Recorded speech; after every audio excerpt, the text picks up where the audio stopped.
Welcome to my YouTube channel body cam point पर सभी का स्वागत है। क्लास 10 का मैथ पर्सनली 9.1 का क्वेश्चन नंबर 7 है। तो कहा है भूमि के एक बिंदु से एक 20 मीटर ऊंचे भवन के शिखर पर लगी एक संचार मीनार के तल और शिखर का उन्नयन कोण क्रमशः 45 अंश और 60 अंश है। मीनार की ऊंचाई याद कीजिए। ठीक है, हमें क्या याद करना है? मीनार की ऊंचाई याद करना है। ठीक है, तो मीनार की ऊंचाई याद करना है तो पहले इसमें हम लॉजिक समझेंगे। लॉजिक समझकर हम फिगर बना लेंगे, फिगर बन जाएगा हमारा, तो क्वेश्चन हमारा चुटकियों में सॉल्व हो जाएगा। ठीक है, तो पहले इसमें क्या कहा है? कहा भूमि, तो यहाँ पर हम एक भूमि मान लेंगे। ठीक है, ये हमारा भूमि हो गया। ये भूमि हो गया। भूमि के एक बिंदु, यानी कि एक बिंदु ये हो गया कि एक भवन 20 मीटर ऊंचे भवन, तो यानी कि यहाँ से हम इतना ये मान लेते हैं 20 मीटर का ऊंचा, ये हमारा क्या हो गया? भवन हो गया। ठीक है, क्या हो गया? ये भवन हो गया। और इसकी ऊंचाई कितना है? हमारा 20 मीटर है। कितना है? 20 मीटर है। ठीक है, और इसकी कहा भवन के 20 मीटर ऊंचे भवन के शिखर पर लगा एक संचार मीनार, यानी कि जो भवन का शिखर है, इस शिखर पर एक मीनार लगा है। ठीक है, मीनार है ये। ठीक है, भवन के शिखर पर लगी एक संचार मीनार। मीनार के तल, यानी मीनार का तल ये हो गया और भवन का तल ये हो गया। ठीक है, यहाँ पर हम लिख देते हैं, ये हमारा क्या हो जाएगा? मीनार। ठीक है, क्या लिख देंगे यहाँ पर? मीनार। मीनार। ठीक है, ये हो गया हमारा मीनार। और इसमें क्या कहा है? यहाँ पर देखिए कि शिखर पर लगी एक संचार मीनार के तल, मीनार के तल और शिखर के उन्नयन कोण, यानी मीनार का तल ये हो गया और शिखर का तल ये हो गया। ठीक है, तो मीनार के तल से हमें क्या कहा है? 45 अंश का कोण बनाता है, 45 अंश का उन्नयन कोण बनाता है। तो 45 अंश का ये उन्नयन कोण हो गया। ठीक है, कितने अंश का हो गया? 45 अंश का हो गया। और उसमें क्या कहा है कि शिखर का उन्नयन कोण, यानी शिखर ये हो गया हमारा और शिखर का उन्नयन कोण हमारा कितना हो जाएगा? यानी शिखर के उन्नयन कोण इतना हो जाएगा, या ये।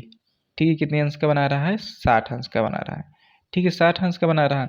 अब यहाँ पर देखिए, अब हमें क्या क्या याद करना है? मीनार की ऊंचाई, यानी इसे यच मान लेते हैं मीनार की ऊंचाई को। अब इसे हम नाम दे देते हैं। ये हमारा क्या हो जाएगा? ए हो जाएगा। और ये हमारा कौन सा पॉइंट हो जाएगा? बी पॉइंट हो जाएगा। और ये सी हो जाएगा और ये डी पॉइंट हो जाएगा। ठीक, अब इसे नाम दे दिए।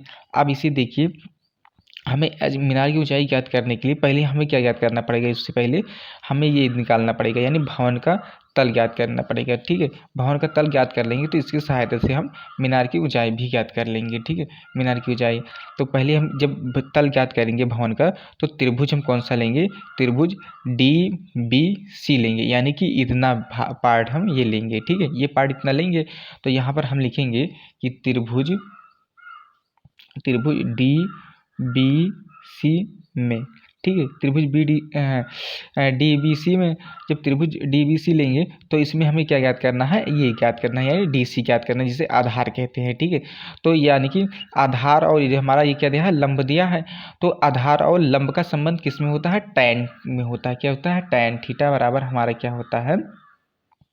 टैन थीटा बराबर हमारा होता है लंब बटे आधार होता है। ठीक है, तो लंब हमारा क्या हो जाएगा? बी सी हो जाएगा। यहाँ पर लिख देंगे बी सी बटे डी सी। ठीक है, बी सी बटे डी सी लिख देंगे। तो यहाँ पर देखिए कि इसका कोण, इस त्रिभुज का कोण हमारा कितना बना रहा है? 45 अंश का बना रहा है। तो यहाँ पर लिखेंगे कि टैन थीटा बराबर हमारा कितना हो जाएगा? 45 अंश हो जाएगा। और बी सी बराबर हमारा कितना हो जाएगा?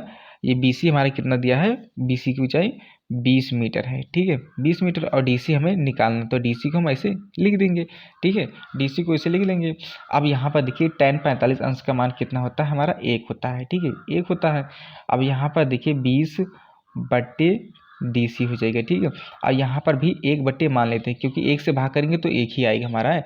अब यहाँ पर क्रॉस मल्टीप्लाई कर देंगे तो हमारा क्या हो जाएगा? डी सी बराबर हमारा कितना आ जाएगा? 20 मीटर आ जाएगा। ठीक है, डी सी बराबर जब हमारा 20 मीटर आ गया ये, अब हम क्या करेंगे? अब इसकी सहायता से हम एच यानी मीनार की ऊंचाई भी याद करेंगे। ठीक है, तो अब की बार त्रिभुज हम कौन सा लेंगे? डी ए सी लेंगे, यानी बड़ा वाला त्रिभुज अब की लेंगे। ठीक है, अब की कौन सा त्रिभुज लेंगे? यहाँ पर लिखेंगे कि त्रिभुज डी ए सी में, ठीक है, त्रिभुज DAC में निकल लेंगे। तो मीनार की हमें ऊंचाई याद करना है, ठीक है। तो मीनार की ऊंचाई याद करने के लिए पहले यहाँ पर लिखेंगे, यहाँ पर भी हमें क्या दिया है, हमें ये आधार दिया है और लंब, यानी लंब का याद करना है। तो इसमें भी tan का लगा देंगे, ठीक है, क्योंकि tan के संबंध में लंब बटे आधार होता है, ठीक है। तो यहाँ पर लिखेंगे tan थीटा बराबर हमारा क्या है, इसका लंब हमारा कितना दिया है, AC दिया है, ठीक है। क्या दिया है, AC दिया है, तो ये हो जाएगा। और ये कितना दिया है, BC DC, ठीक है, क्या हो जाएगा, DC हो जाएगा। अब यहाँ पर देखिए हम आपको बता देते हैं कि यहाँ पे लिखेंगे tan थीटा बराबर, यानी बड़े वाले कोण का हमारा कोण कितना बना रहा, बड़े वाले त्रिभुज का 60 अंश का कोण बना रहा। तो यहाँ पर लिखेंगे कि tan 60 अंश बराबर, और AC का मान हमारा कितना दिया है, ठीक है। AC का मान हमारा क्या दिया है, AC किससे मिलकर बना है, यहाँ पर देखा बता देते हैं। AC जो है हमारा वो H, यानी ये पूरा H जो है मीनार का ऊंचाई है यहाँ से इतना, तो यानी H प्लस 20, यानी कि ये भवन का ऊंचाई और मीनार की ऊंचाई दोनों से मिलकर बना है, ठीक है। तो इसके यहाँ पर AC के जहाँ पर हम क्या लेंगे, H प्लस 20 रख देंगे, ठीक है। क्या लिखेंगे, H प्लस 20 लिख देंगे, ठीक है।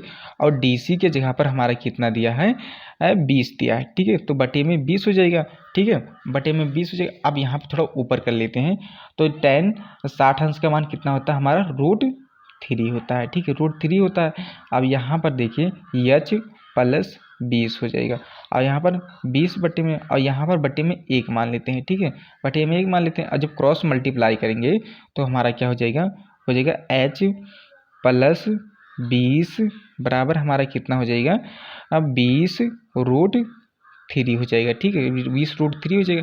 अब यहाँ पर देखिए, अब इस 20 को इस तरफ भेज देंगे तो हमारा कितना हो जाएगा, 20 √3, और 20 को इस तरफ भेजेंगे तो क्या प्लस में है, तो क्या हो जाएगा, माइनस में 20 हो जाएगा, ठीक है, माइनस में हो जाएगा। अब यहाँ पर देखिए कि यहाँ पर 20 हमारा कॉमन हो रहा है, ठीक है। जब 20 कॉमन हो रहा है तो इससे कॉमन ले लेंगे, तो हमारा कितना हो जाएगा, 20 कितना √3 माइनस 1 हो जाएगा, ठीक है। यही हमारा क्या हो जाएगा, मीनार का ऊंचाई हो जाएगा। वीडियो अच्छा लगे तो लाइक करें, नए हो तो चैनल को जरूर सब्सक्राइब करें। Thanks for watching this video.